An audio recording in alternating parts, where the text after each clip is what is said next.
Hey guys, it's Jollean from Smith's Nature Friendly Farms. I had plans today to take you guys on another road trip, and we're still going through with them, but boy oh boy, today has been an interesting day. I have plans this afternoon to take a tour of the Central Mississippi Turtle Rescue, which is a fabulous rescue that I have taken the turtles that I find to on numerous occasions. I haven't actually been to their center. This will be my first visit, but I do meet up with them and give them turtles that they have very, very amazingly helped, so many of them. But today, although I was scheduled to do that this evening, this morning we got up to help dogs, so a totally different scenario. And then on the way back from the dogs, there was a snapping turtle on the roadway. So I now have with me a giant snapping turtle that's very injured. To be honest with you, I don't think the turtle will make it, but he may have eggs in it, so I'm really hoping that it can be saved, or its lineage can be saved. Then on my way home with the snapping turtle, I came across another snapping turtle. So I'm now carrying two turtles and headed to Central Mississippi Turtle Rescue to give you guys the inside look at a turtle rescue. All right guys, we are at Central Mississippi Turtle Rescue. We made it here before the rains. I think the rains are coming this way. So we've got a little brief moment of dry air. So we're gonna take it and we're gonna go step inside the turtle shack. Okay, so I am actually in the shack. It is a pretty amazing space in here. I'm gonna show you guys this, but one of the first things that we're doing is I picked up a turtle today. It was a giant snapping turtle, snapping turtle, and we are so excited. Not excited. He's not going to make it. She's gone. So not excited about that part for sure, but excited because there were 13 eggs inside of it. We're going to watch Christy, who I'm going to introduce you to along the way. We're going to watch Christy put the eggs in. Let's get started. All right, guys, here's an inside look at their new facility. They had to do a lot of hard work and fundraising just to get started with this facility. Those are all turtles, Christy, on the wall? They are. Wow, like that's incredible. Imagine these are all the turtles that she's helping, and she doesn't get all the turtles. Not even half the turtles probably even make it to her. So that's incredible. I don't know if you guys can hear it in the video in the background. There is some calming nature sounds. That's for the turtles. Like, is that not the coolest thing ever? Really, she's done her best to create an environment that is really comfortable for these guys. Now tell us about what's going on. You've got so much, you've got walls and organization. Tell me about what's your system? Well, the room that we're standing in, we call it the hospital or the ICU. This is where turtles come first. They come to see me first, and we assess them and we treat their injuries. We get them started on medications. And we do keep them in very small containers when they're in here. We want to limit or restrict their movement so that they're not moving around. If you've got a broken bone, you don't want them moving around a lot. So they'll be in here with me usually a couple of months while their injuries heal. And once they no longer need daily medication or daily checks, then we can move them out to a different building we call our midway building. And it has dirt and a water dish and sort of a little bit more natural. They're still inside and still monitored, but not in such an enclosed space. Gotcha. And then once they demonstrate that they're doing well out there, they're eating well, then we get them moved outside. And once they're outside, we make sure that they are swimming correctly, they're walking correctly, they can find their food. We are completely hands-off. We throw food in when they're not even looking to make sure that they can do everything a proper turtle should do. And once they demonstrate that, they go back home to where they came from. So in here we've got box turtles. Those are the orange stickers. We've got the green turtles or green stickers are aquatic turtles. And we've got a few residents that have been here or will be here long term. For instance, this is Blueberry. Blueberry is sort of our mascot. Everybody that comes and says hello to Mr. Blueberry. Blueberry is a three-toed box turtle, and he is over 2 years old. He came in March of 2020. And he has never eaten, period. He has never taken a bite of food. He was stepped on when he was just a little guy, barely hatched, just walking around, and someone accidentally stepped on him and he suffered some neurological damage. So we have to put him basically in a liquid type of food 2 to 3 times a week, and he drinks his food. And because of that, he's got some stunted growth. He's not growing as fast as other turtles his age, and he does have sort of abnormal growth. He's got some flaring. just because he's not getting the exact nutrients that he would get if he could be out in the wild eating, regular food. But he is healthy otherwise and happy, and he loves, looking up at people with his little, cocked head, and so he'll be here with us for quite some time. He's in the best hands, there's no doubt. Is he ever cute? He's adorable. He is so cute. And he knows it. He knows it. Quite the big head, yes. And then we've got some others. For instance, this is Kelly. Come here, Kel. Wake up. Kelly was hit by a car, and unfortunately a lot of times people will try to miss the turtle, but they don't miss it just enough. And they will clip it, and in Kelly's case, when they clipped her, it kind of smashed her head. Oh. So she has a broken jaw, broken beak, she lost her left eye. And because of this, she can't eat solid food, so she's having to eat baby food, soft things. And so she lives in here with us, so I can tend to her and monitor her constantly. But she's doing much better. And our hope is at some point she'll be able to make somebody a really good pet. She won't be releasable. She does still have this eye, but we don't think she sees very much out of it. And of course, a blind turtle can't be released. So, Gotcha. So she'll be with us for a bit. Aww. You hear the thunder? Yeah. All right, Christy is getting started with the eggs. We're going to watch her put them in. What did you say earlier? You said you were putting them in? This is moist vermiculite. So you can get this at most gardening stores, Home Depot. We buy it online. And we don't recommend that you do this, but we do recommend you getting it to a turtle expert, honestly. Yes. But look at her. So what we do if a female comes in and she's passed and she has eggs, we'll get the eggs out of her. We'll then clean them up, wash them off, and get them into this vermiculite as quickly as possible.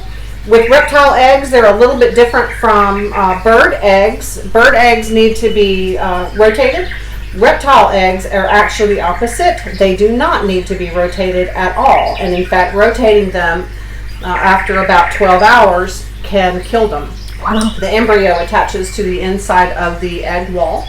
And if you rotate it, then the embryo becomes unattached and dies. Wow. So it's important to keep them in something that keeps them stable, which is why we use the vermiculite. That keeps them nice and unmoving. Okay, that makes good sense. We'll put all 13 of her eggs in here, and we will incubate them artificially in an incubator here inside.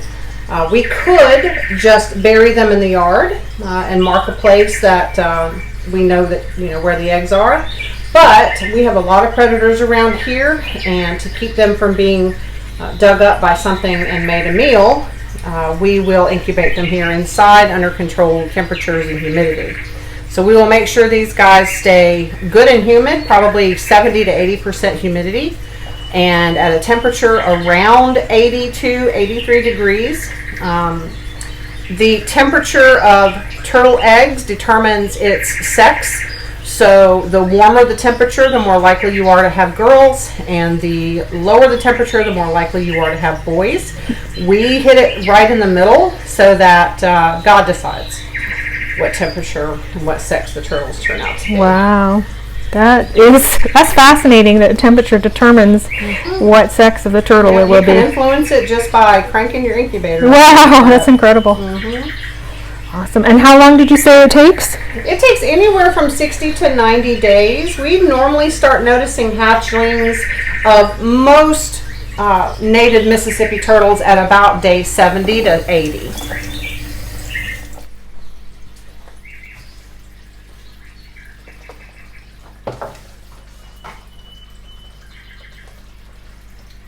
All right, Christy, tell us about how you got started. Like, what gets a person into turtle rescues? Well, I have always been a fan of turtles. I've just identified with them. They are, non-confrontational introverts, and that's sort of my way I am as well. So my husband and I were living in a different city, and a neighbor who knew I collected turtle tchotchkes and knickknacks and whatnot. He was out back one day and he was about to burn some leaves on a burn pile, and he noticed a turtle was sitting on the pile. Yeah. So he went to move it and realized that the turtle only had 3 legs. And he thought, oh, it needs help. I know who can help it. And he brings this turtle over. We didn't know better at the time. We saw a 3-legged turtle and thought, oh my goodness, yes, he definitely does need our help. he didn't need our help. No. No, he would have been fine, but we didn't know that at the time. So we took him in, and a week later, a second one was found missing the same arm on the same burn pile. It was very bizarre. So we took that one in too, and then suddenly we were turtle owners, and Facebook didn't exist yet. So we get on the computer and we found turtleforum.com. Yeah. And we joined and learned everything we could possibly learn about turtles and made some amazing friends along the way. And you know, once you start noticing turtles, you can't not notice them. You go down the road and you see there's a turtle on the side of the road, and you think, well, is it dead? Is it not dead? So we would turn around, we would go back, and we would realize a lot of times they're not dead. They're laying there suffering. And so we would get them, and we'd go to our vet and say, please help us put the turtle back together. And so we all sort of learned together, and before we know it, the vet is sending people our way when people would bring him turtles. And so we were sort of unofficially rescuing turtles, and we thought, well, we really need a permit to do this. So we got with Mississippi Wildlife Rehab Incorporated out of North State Animal Hospital, and we served as a sub-permittee with them for a couple of years. And then in 2013 we got our individual permit to do this. In 2017 we filed as a nonprofit, 501c3, and it's just sort of exploded from there. It's one of those one thing leads to another kind of things. But it's our life, and wouldn't change a thing. We love it. And you both work full-time jobs too. We do. We both work for the state full-time. That's incredible. Like, we're all going to the movie on Friday night, and you're saving turtles. Yes. I have chickens. I know how hard it is just with chickens to get away for a weekend. Imagine, all these turtles, one guy that needs a life jacket on his back, right? Right. That's incredible. Yep. And how many turtles last year? Do you recall how many turtles came through here? 450 something, I think, was last year. The year before that was 589. We were almost at 600. There was a little bit of a lull last year, I think, because of COVID. I think people weren't out traveling quite as much as they usually are, and weren't seeing them. Yeah. We're on par to be another really high number year. We've done this with the eggs that you brought in today. Let's assume those hatch. We'll be at 140 something for the year already. So. And this is the season, right? Like, isn't this when it gets really bad? It is. It's when the temperatures start warming up. They wake up from hibernation, and the first thing they want to do is find food, find mates, and find a place to lay eggs. So you see a lot of female turtles that are out crossing roads trying to get to their nesting spots. You find a lot of males that are out looking for females, turtles that are going from one pond that maybe got dried up. They need to go find food in another pond. So this is the time of year they're out. They'll slow down a little bit when it gets super hot outside. They don't too much like to move around when it's 100 degrees, just like I don't. Yes. But then it'll pick back up in the fall as they all, are trying to wrap up their yearly doings before the temperatures get cold again. Okay, so I'm standing here talking to Christy, and all of a sudden she's like, I got to quickly do this. And what she has to do is get this turtle in water. And what she is putting on him is a mini life jacket. Because why can't he swim? Well, so unfortunately, he was born with a defective arm. His front left arm, he has feeling in it, but he can't use it. And so whenever he gets to swimming and moving around, sometimes he'll turn over. He can't turn himself back over. Oh, every time he goes in the water, he flips over. Oh, my goodness. It's continuous. So my husband, Luke, made a little life jacket out of some foam and a piece of rubber band that we keep on top of him there, and that keeps him from going upside down. So if he starts to roll over, he just, he stays. Yeah, that is incredible. And there he is with his little life jacket in the water, making the best of it with Christy's help.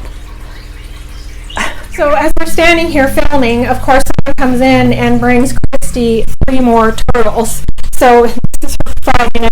Friday, isn't it? Friday, yeah, that's right. It's Friday the 13th. So this is for Friday night. That went wrong with her internet being down, the poor girl. But let's check it out. So Christy's getting them bagged up. What are the bags for? So we live in the country, and in the country you got insects, and flies and gnats will actually be attracted to turtles that have wounds or turtles that have feed or food. And so they will then lay their eggs on the turtles, and the eggs will hatch, and the little larvae, or maggots if you will infect their wounds. And you know, it's not like on Grey's Anatomy where they have nice, sterile, hospital-raised maggots to clean out wounds. These are nasty, filthy flies that are laying eggs on these turtles. And these maggots don't stop at dead tissue. They'll continue to eat through healthy tissue as well. So we have to get them out. Okay. So the best way to prevent damage from maggots is to keep them from occurring in the first place. So that's why we have the vax. Awesome. You guys may have seen in the shot here, I have one of my gourds. I keep catching the thing, and I think I should address it because one of these gourds is going to end up in an auction. Christy's going to have an online auction fairly soon, and I want you guys to watch out for it so that you can bid on these things. One of my gourds is there. This is my turtle rescued gourd, but that's just one of the ways that you guys can help Central Mississippi Turtle Rescue. I will definitely put down in the description down below their website. I will challenge you all, if you have a spare couple of bucks, to give her a donation. She is running all of this out of her own time and her own pocket, with some donations for sure, but it would help all the donations she can get. There's a lot of turtles that need medical care here. All right, Christy, I think it's important to tell people what your top turtle tips are. Like, what would you tell people that are just kind of getting woken up to the turtle world, I guess, in a sense? What would you tell them? What's some good advice? So I guess the first thing is, if you see a turtle crossing the road, the best thing to do is to take that turtle to the side that it is headed towards. And just walk it as far off the edge of the pavement as you can and set him free on his way. Never relocate one. A lot of them are kind of partial to their home range, and if you move them, they will try to get back home, and a lot of times that leads to their death. So it's always important to leave them basically where they are, but just move them out of danger. Gotcha. Pay attention to your dogs. This time of year we see a lot of turtles that are getting chewed on by dogs. Dogs don't mean any harm. They just see this cute ball-shaped object walk through their territory, and when they start chewing on it, they realize, oh, this tastes like the rawhides that Mom and Dad give me, so it must be mine. Yeah. And they can do a lot of damage. They can kill turtles. Wow. So pay attention. If you see your dog chewing and you didn't give it a toy, go inspect and see what your dog is chewing. And if it's a turtle, don't just set it free. If that turtle's bleeding, that turtle's got cracked or exposed bone, it's in pain, and it could get an infection. So give us a call. We'll get that turtle in here and get it treated. I guess tip number 3 is just be aware of your surroundings. Hang up the phone. I mean, I know y'all have heard that a million times for various reasons, but it applies to wildlife too. If you're on the phone, you're not going to see the wildlife that's crossing in front of you. Most of what happens to turtles and tortoises are our fault. They don't come in here generally because of something that happened to them naturally. They come in here because they got hit by a car, or chewed by a dog, or caught on a fishing line. It is us humans that are driving these turtles out of their home ranges and into these dangerous situations, and then the dangerous situations are also caused by us. So just pay attention, and if you do happen to come across a turtle that's been hurt in some way, that's what we're here for. We serve the entire state. And if we can't come to you and you can't come to us, we will do everything in our power to get that turtle up here to us to get it help. And I guess one of my most important things is, please understand that turtles feel pain just like you and I do. Their shells are actually an extension of their ribs and their backbone.